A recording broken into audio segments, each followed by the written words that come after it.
Welcome back to the MEOO Roast Show. If you're watching this and haven't subscribed, I hope you wake up with a hairball in your slipper. Charming as always, Fatty.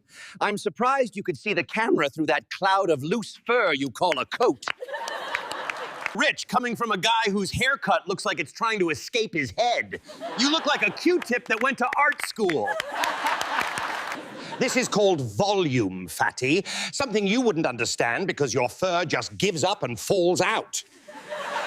My fur doesn't give up, it travels. I'm generous. I left half my coat on the couch for you to knit another ugly scarf with. This scarf is imported Peruvian wool. You wear floral shirts that look like they were stolen from a retired tourist.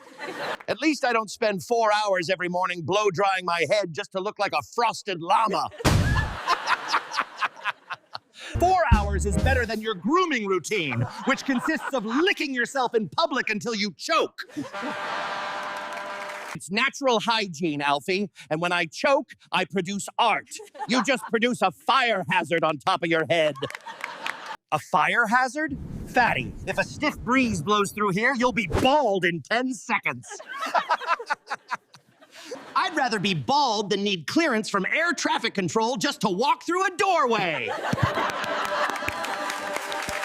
I need this height to balance out these designer frames. You don't wear glasses because you can't find ones that fit your fat head. I don't wear glasses because I don't need to see your tragic haircut in high definition. Speaking of tragic, what is that smell? Is it Eau de Dust Bunny or just your natural musk? Coming from you? You smell like a wet sweater that's been left in a basement since the 90s. Maintaining perfection costs money, Fatty.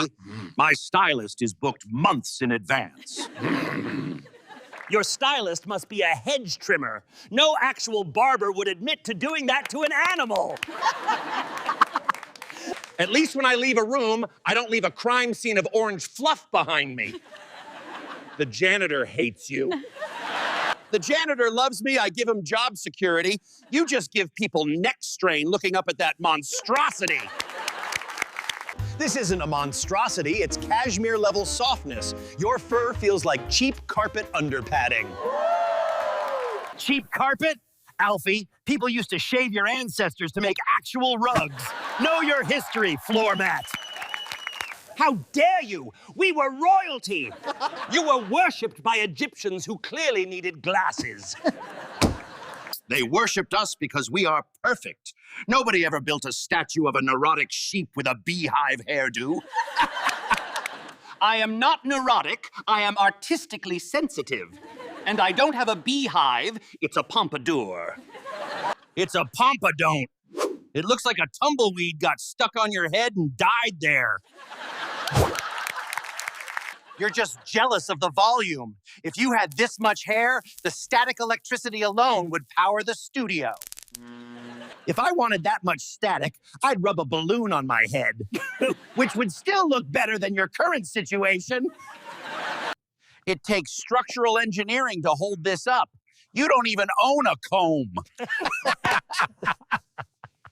I have built-in combs right here on my paws. You need a gallon of got-to-be glued just to leave the house. I have to check the humidity before I step outside. You just roll out of bed and look like a disaster regardless of the weather. It's called effortless chic. You look like you put in maximum effort to look like a flamboyant feather duster. A feather duster cleans things. You just make things dirtier by existing near them. I clean my plate, Alfie. That's the only cleaning that matters. You look like you clean chimney flues with your head. That is absurd. My wool is pristine white. Your fur is the color of lukewarm pumpkin soup. Pumpkin soup is delicious. Your hair color is aged vanilla yogurt that's been left in the sun.